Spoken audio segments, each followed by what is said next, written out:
no wonder it's not as soft and smooth as the other ones. I like tearaway pants. Please, for the love of God, don't leak out, and also please, for the love of God, set up. So I effed up like royally.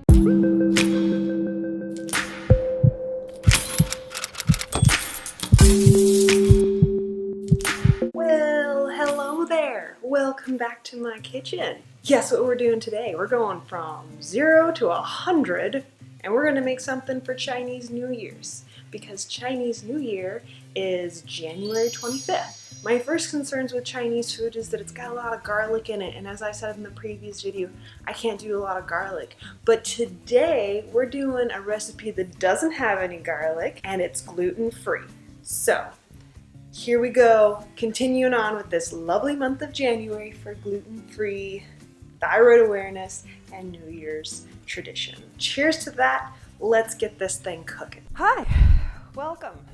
Welcome. I'm Dr. Faith, I'm a Faithful Doc, and today we're gonna be making something for Chinese New Year. We're going from 0 to 100 at light speed. We're going from blender recipes to cooking. Why did I pick turnip cake? Great question. Turnip and radish cakes are actually eaten in Chinese New Year's / Lunar Year for good luck. So I thought that'd be really good. Also, it's not vegan, but it is dairy-free, I believe, and also it's gluten-free. It actually ended up working out with all of our other things. Some of the basic ingredients, what are you gonna need? We got some Daikon radish, we got some rice flour, we have something called Chinese sausage. You get these up any kind of Chinese marketplace. They're really, really, really salty, and they're also really fatty, so they impart an amazing flavor on it. Also, you're gonna need some salt, some pepper, some white pepper, but I have regular black pepper. I love white pepper, I just can't find it. And then sugar.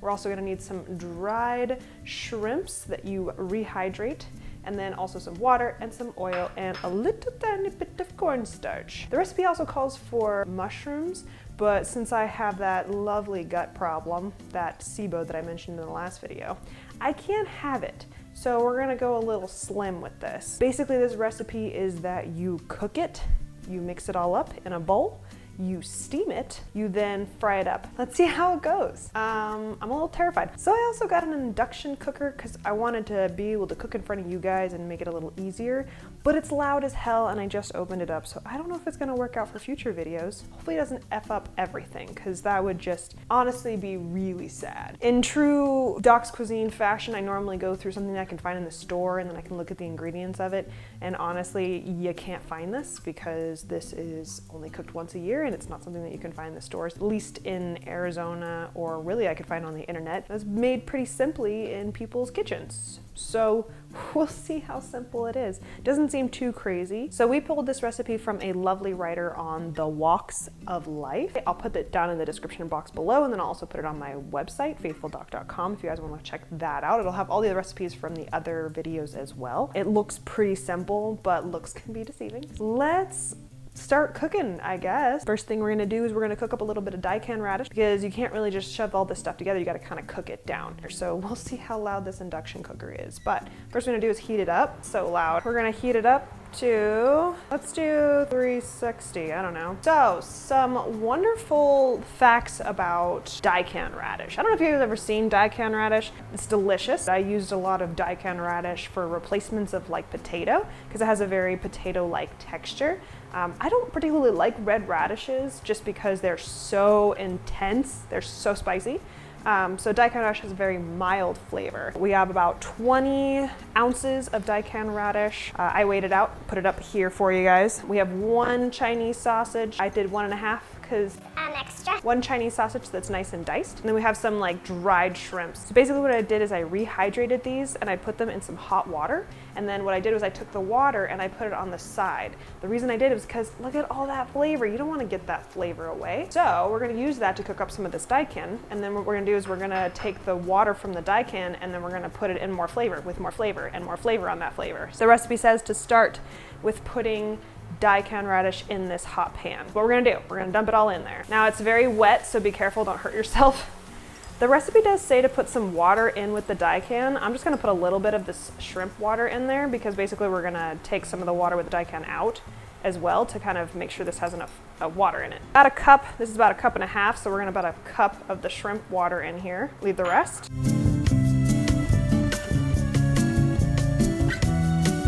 We're gonna wait for it to kind of become a little more translucent. As we're waiting for this thing to cook, it says about 10 minutes or so. And then what you're gonna do is you're gonna be transferring into a mixing bowl, letting it cool, because if you add too much stuff in it, it's gonna cook the flour and it's gonna be a whole mess. I figured while we're waiting for this to cook, why don't we talk about some facts about radish. So radish in general has a lot of minerals in it. There's a lot of vitamin C, and it's really known for also having a lot of B9, which is also folate. A lot of people know folate is for its health benefits in pregnancy, making sure that you have a lot of it in your system so that you can make sure you don't have any neural tube defects with the child. Basically, B9 is really important for replicating your DNA, so you want to have enough of it, obviously, when you're pregnant and giving birth to a child and making it in your stomach. Humans are weird. One of the really cool benefits of Daikon is that if you're just going to eat it like a normal food without cooking it, like a normal food, if you're going to eat it fresh versus being cooked, Daikon actually is really good for digestion. It's got certain types of enzymes that actually help you break down your food, so it's actually really good for digestion. There's also some small studies that dry Daikon they find in like herbalist shops has actually been helpful for reducing visceral fat.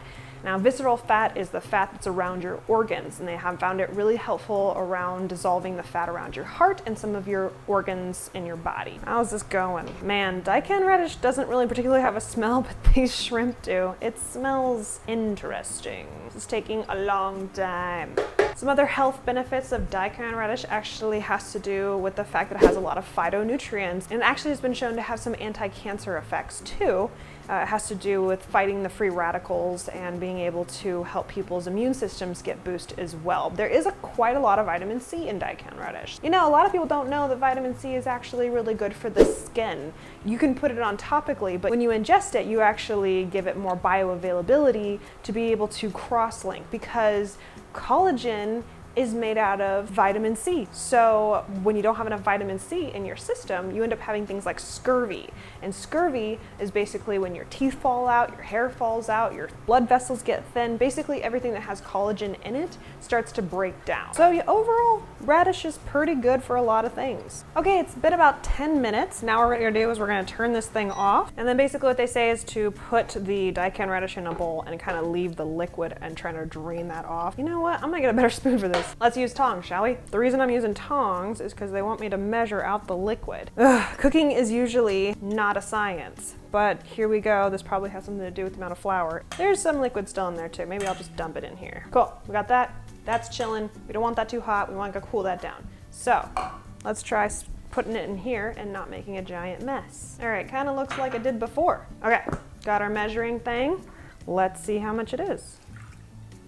Oh my God, it's a cup. Got stuff floating all in it and everything. Oh look, the sun came out. Shocker. And I think at this point, we're going to be cooking up the Chinese sausage. The reason that they use this is because it is super fatty, super salty, puts a lot of flavor in there. At this point, we're going to be cooking down our Chinese sausage and I think the shrimp, and then we'll be combining everything. But we're going to set aside this Daikon to kind of cool because we don't want it to be too hot because then it'll cook the flour. All right. Let's turn this loud ass thing back on. It kind of terrifies me because this thing's supposed to be like an induction cooker and there's like a magnet in it or something, and it makes this really terrifying like metal grinding noise when it's heating up. So I don't like that. It's just, stop it with the noise. We're gonna wait for that thing to heat up.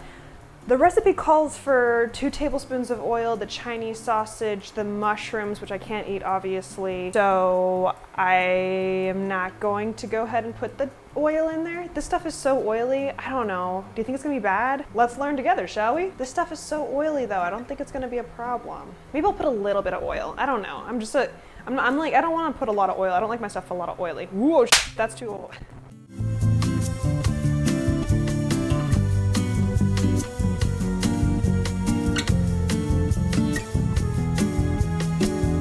Okay, so I accidentally didn't push record, so that's fun. Basically, I added the shrimp to the meat, and then I put some scallions in it, so it's been looking pretty fantastic. Smells amazing in here. Very aromatic. From here, we're gonna cook it down so that it looks deliciousness, and we'll see what the recipe says next. Now we're cooling it off, turning everything off, letting it chill out. Hot oil everywhere, that's fine. All right, we have our daikon back into the mix, and we're gonna basically be mixing up the flours. We're letting this cool on the side. Let's get this show on the road. So I have 130 grams of rice flour. That's about like a 1 1/4 cup, I believe. So we're gonna mix our rice flour, our cornstarch. I actually use tapioca flour, which is pretty hopefully okay, because I don't wanna get more. And then we're also going to add our salt, our pepper, and our sugar to our daikon radish. So I've seen from other people that they have been mixing their flours with their water first, and then that kind of helps not cook the flours and also helps incorporate them, so it's more of like a mixed kind of thing. But we're gonna listen to this recipe because I don't know what I'm doing. 130 grams into the bowl. Cornstarch into the bowl. 1/2 teaspoon of sugar into the bowl. Salt. Is this doing anything? Nothing at all. Into the bowl. Pepper. This is gonna take a while. Holy mother of God. I have it on a really fine grind. We're gonna mix this. Mixy. You know, if you haven't tried daikon radish, it actually is pretty easy to find. They do have it at most grocery stores. I know they have it at like Safeways, Winco's, some Albert's, I don't even know where you guys are, maybe Aldi's, I don't know. It's usually in the mushroom section or like the vegetarian section. They usually throw them over there because it's kind of like an alternative ingredient. I think it's better than red radishes personally because it doesn't give me heartburn. This is looking really mushy.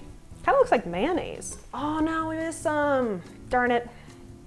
So sometimes you can just omit the cornstarch. You don't really need it, but you know what? It gives it more of like that bouncy texture, that glutinous style texture than the rice flour does. So you can use just rice flour. You don't need the cornstarch, I've heard, but why not give yourself all the odds?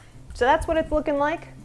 Yum. Okay, next we're gonna add our shrimp to the batter.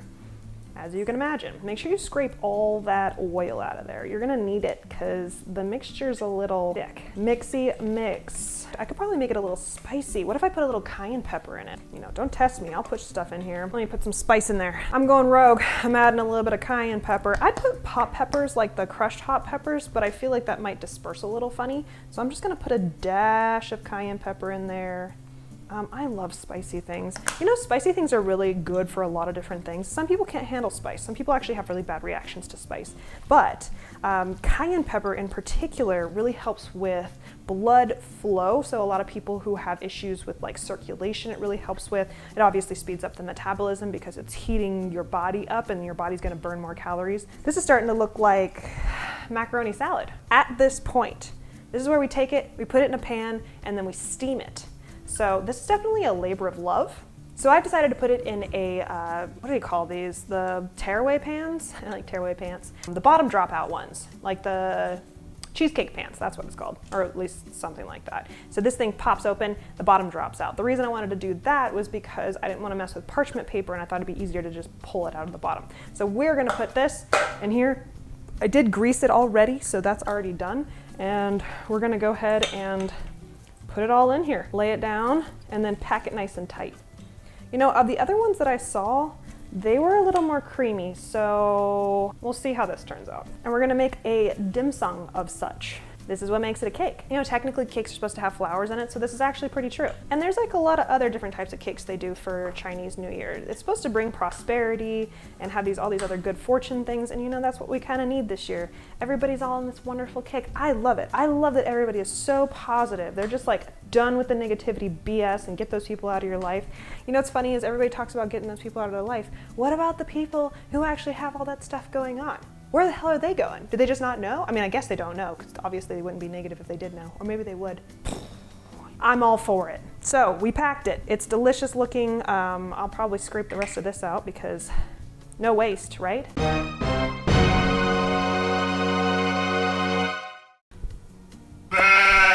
I just realized there's all this water. I have a confession to make. I forgot to put the water in.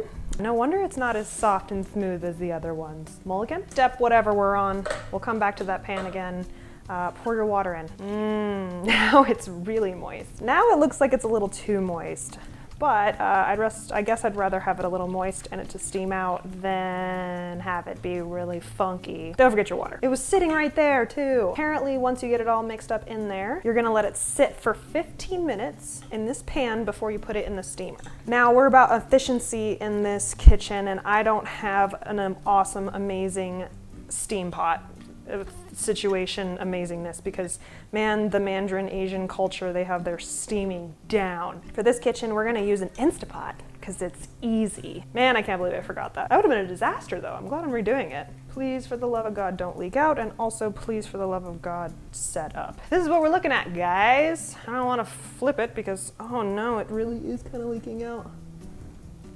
Well, whatever. That's what we made. I don't know if you can see it or not. So now we're gonna put it in an Instapot. We're gonna do it on high pressure for 32 minutes, and then we're gonna let it release pressure naturally for 20 minutes, and then after 20 minutes, we're gonna be able to just open it up all the way. And we'll see what we made.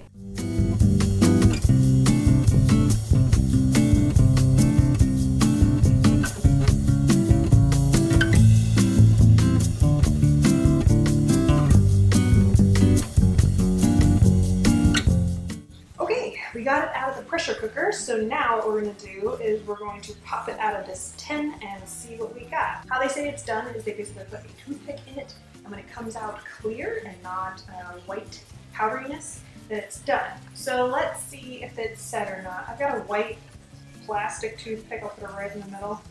It comes out pretty much clear. All right, we're going to pop this thing out and see what it looks like. Definitely standing up, that's good. It's a little jelly, so I don't know if I did it right or not. I might be thinking that we might put this in the refrigerator, because if we use it like this, it's just gonna crumble apart. So let's put it in the cooler and see what we can do with that.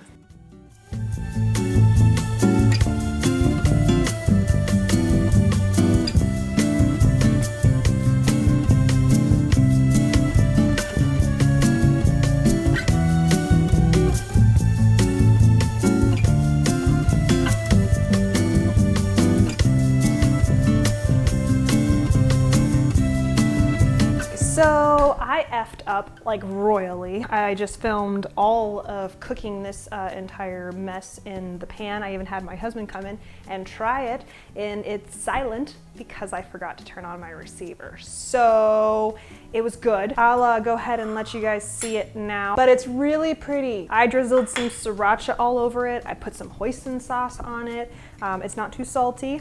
I really like it. It's got a little bit of like a gummier texture to it. I only cut up a little bit of it. I have an entire other section that I could refry. Am I going to? Probably not, because that's a lot of work. Anyway, that's it for this week. I hope you really enjoyed it. This turned out phenomenal. This is delicious. Totally recommend it. Go ahead and like this video if you wouldn't mind. If you're enjoying the content, go ahead and give me a good subscribe if you haven't already. Write down in the comments what you like your Chinese New Year to be about. Do you celebrate Chinese New Year? Do you make traditions out of foods and certain things that you like in your culture? Let me know in the comments below, and I'm gonna go ahead and enjoy this and put it away. I've got a whole other side of the cake I gotta fry up apparently. And I guess I'll see you guys in the next one. Bye.